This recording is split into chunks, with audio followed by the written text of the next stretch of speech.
Ils goûtent avec leurs pieds, ont leur squelette à l'extérieur du corps et s'ils perdent une patte, elles repoussent. Ce ne sont pas des aliens, mais des animaux que vous croisez souvent à la mer ou dans votre assiette, les crabes. C'est presque la forme ultime qui plie le game de l'évolution. À tel point que dans l'océan, des lignées de crustacés très différentes ont fini par tout évoluer indépendamment vers une même forme de crabe. Ce phénomène s'appelle la carcinisation. Et encore aujourd'hui, il continue et de nombreux crustacés tendent vers une forme de crabe.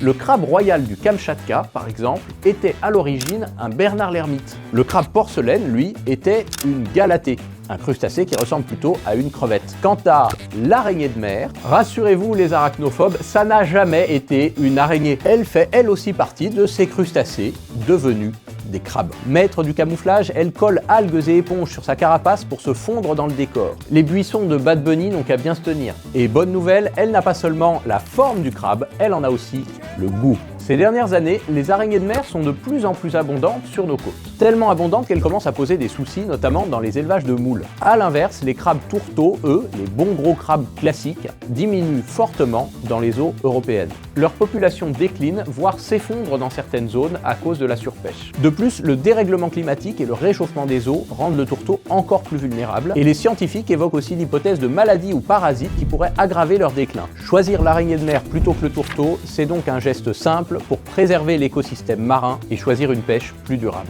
Et si vous en pincez pour les crustacés, le guide Éthique Océan est là pour vous aider à faire les bons choix. Bon allez, je me carapate.